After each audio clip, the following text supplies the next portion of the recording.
Israel goes unnamed on China online maps. So a lot of people noticed that two big companies, you've got Alibaba and I believe Baidu, have removed Israel from their maps.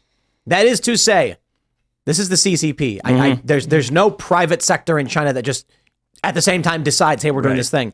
It looks like the Chinese Communist Party has said there is no Israel now. Well, so the concern here, there's been a bunch of reporting, or I should say opinions and analysis, suggesting this shows China is gearing up to join this on the side of Palestine. It's possible. I mean, they're saying Israel doesn't exist on their map. And I mean, this is, China's a totalitarian state, and they institute their measures without any kind of consent. There's no question about it. So I'm not surprised that they would do this. I don't necessarily think it means that they're going to intervene right now. Although, but it's a definite. I mean, look at BRICS, right? Right. China is absolutely in partnership with Iran, and this is the fear. World War III is NATO versus BRICS. Yeah, it doesn't have to be World War III. Look, BRICS could be actually something that's good in the sense that if we opened up our own trade, then we could probably be part of this, and we don't have to disband our affiliations and our trade associations as we're doing right now. The conflicts that we're creating and being and really escalating are actually causing these rifts. Okay, because like when we sent arms to Ukraine, and I think even though you said the Ukraine war is dying down, I bet you that $64 billion is still going over there. So being stolen by somebody. Yeah, going to find its way into the pockets of Biden, perhaps. Yeah. Again, I should say. Yeah, I agree. I mean, there's no question there's corruption here. Yeah. Well, hopefully it doesn't become World War III, I suppose. I hope not. But what we're seeing now from China is like the first red flag where I think we should be concerned. Like, guys, we need this to turn down. And so I'm now, especially with this bombing of the refugee camp, I see a lot of people. I see Hillary Clinton. Hillary Clinton had a statement recently where she was like, ceasefire, Israel's being attacked and you want a ceasefire, but Hamas is not going to give it. And, anytime Hillary Clinton says something, I'm like, the opposite must be true. Yeah, absolutely. So she comes out and she's like, we can't have a ceasefire. And I'm like, maybe we need a ceasefire. And so we need barometers like that out there. It's right. Exactly. And, it's like I was hanging out at a poker room. We were talking about Jim Cramer and because I can't remember what came up. Something about it's going to snow, the farmer's almanac, and then someone mentioned tracking stocks, and I was like, oh yeah, if you short anything Cramer says, you're going to be up. And this one guy goes, actually, yeah, I think it's up it's up 14%. If you shorted everything he told you to buy, you're up 14% so far for the year. Tremendous. But anyway, my point is, Hillary Clinton says, no, we can't do it. We need war. And I'm kind of like, all right, let's figure out this peace solution. And I think it's fair to say that, like, I agree. Hamas attacked Israel, killed civilians, and there's two ways to look at this. One way is Israel is going to be taking out Hamas leaders. I think if someone comes at you and attacks your family, you defend yourself and you stop the threat. The problem now is, especially with the bombing of this refugee camp and the dead civilians, the collateral damage is becoming too great. And so I agree with AOC. I think AOC had a better answer than Hillary. She said, a ceasefire goes both ways. We want Hamas to stop. Yeah. And we want Israel. She effectively said Hamas needs to stop firing rockets at Israel, and Israel should go in and assassinate Hamas leaders. Yeah, absolutely. Look, if some cartel members from Mexico came into the United States and, very, conspicuously killed 1,400 people, okay, we would not bomb Mexico, okay? We should use intelligence assets to find those people and bring them to justice, not to bomb these civilians. This is so Israel's turning the world against them. I mean, look at all the countries that are lined up now that wanted a ceasefire, and how many countries across the globe are condemning Israel right now? I mean, it's almost unanimous. There's only a few holdouts. What's interesting about this conflict is that this is. We are at the how would you describe it? The threshold of Western sensibilities in warfare. If you go back 200 years, let's go back 300 years. 300 years. And I think y'all are going to know the answer to this. What would nation A due to the people who were conquered of that land in a situation. Like, what would be happening if it was 300 years ago? That's a good question. I think what happens... I think it's fairly obvious. What? I think if it was 300 years ago, and we were looking at Israel-Palestine as it was today, with the power of Israel and what Hamas is doing, the Israelis would go in and shove everyone in the ocean and just mass purge and kill everybody. And I shouldn't say that absolutely, because there are many circumstances where countries did not do this. No, right. But the issue is, as we advance as moral, civilized people, we are like, hey, we don't think it's good to just go and just kill everybody. Right. But during the colonial period, a lot of that. And so now, this is what's interesting. You've got the left claiming that Israel are the colonizers and they must be resisted with decolonizing things like that.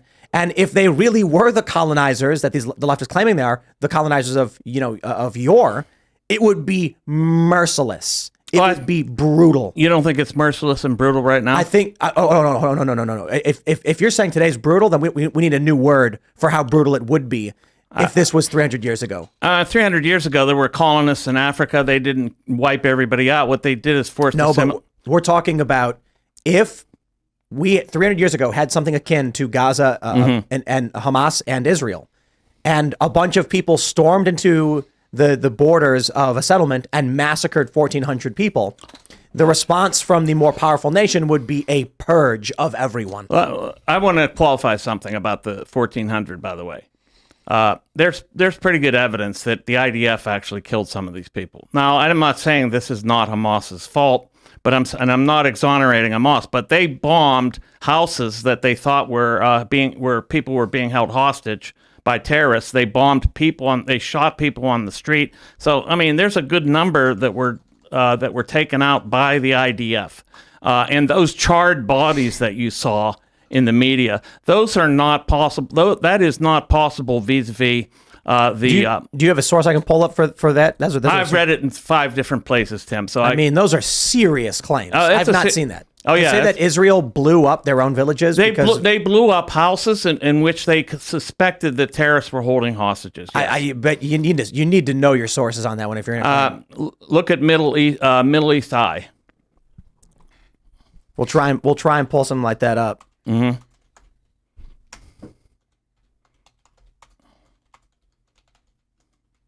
I don't know how. I don't know. That's a bold claim. I mean, even some of the IDF forces said we didn't know what we were shooting at. We didn't know, and we just started shooting randomly. We didn't know what to do because they were so disorganized. Now, I would admit, and it's very true, that the Hamas caused a great deal of confusion and threw the whole IDF into a complete quandary. They didn't know what was going on. And so they actually committed some acts of violence against, inadvertently, their own people. You see, this is why I don't go anywhere near that. I think that's not true. I think what you're saying is false. Okay, I'll have to follow up with that. Right. So this is this is the issue I take with the Israel-Palestine conflict is all the lies and misinformation that are spread all the time. And but I've heard where none do you of this. Suspect? I've heard nothing about Israel bombing its own villages. No, not whole villages. I did not say that. It's houses in villages. Right? Houses. I'm not saying they blew up a whole village. I'm accidentally shot people on the street. And that just sounds like lies. I mean, and bombed cars where the charred bodies were found. This is not possible. I believe it. Okay. Let me ask you this, Tim. I'm not saying it's not possible. What would you think is more likely? The more powerful propaganda that what's being told by the mainstream media that and through coming out of Israel that these are the truths, or would you think that it's more possible that the propaganda is coming from the more dominant forces? Propaganda is coming from both. However, the left has a very strong predisposition towards manipulation and lies and deceit. Well, I'm not a leftist. No, I know. Yeah. And so the issue is you don't have to be a leftist to fall for leftist propaganda. We debated the hospital bombing on this show, believing, and we should not have, because Hamas made a claim and it wasn't true, and now we know it's not true because video emerged the next day showing the parking lot. I think that's kind of, it's frankly that it's really a moot point because of all the civilians they have bombed. They are killing children. You know, more children were killed in 3 weeks. I'm sorry, 3 weeks this year that have been killed in all wars. From 2019 to now. Not in each year, there were like 2,000 children killed, roughly, 2019, 20, 21, 22. In this 3 weeks, they've killed over 3,000 people. This is why I just say, why are we involved? Because I don't know why we're arguing the morality of two factions fighting a war. Exactly. And what the justification is for arguing at all that either side is better or worse. I agree. Listen, I'm not saying there's any good guys here. Okay. And I did read that claim in a few sources, and I don't have the exact source on the tip of my tongue, but let me just say this. It's really immaterial because you're right. We don't need to find the good guy and exonerate one side over the other. That's not the issue.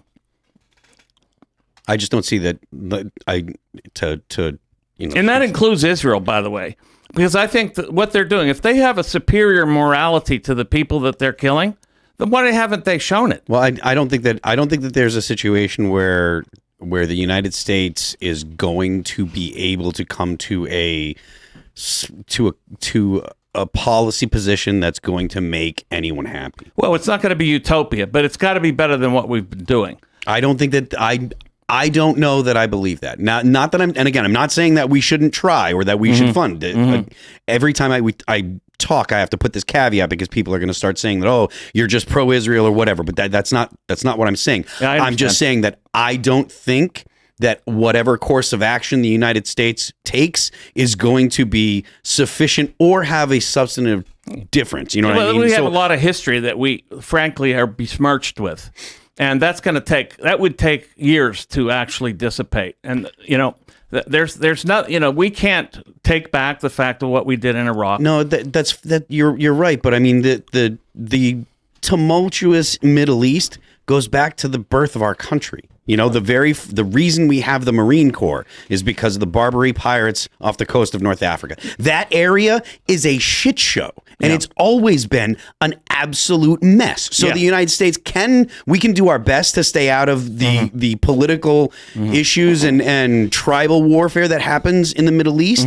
But I don't know that whatever course of action we take, it doesn't matter about as much as.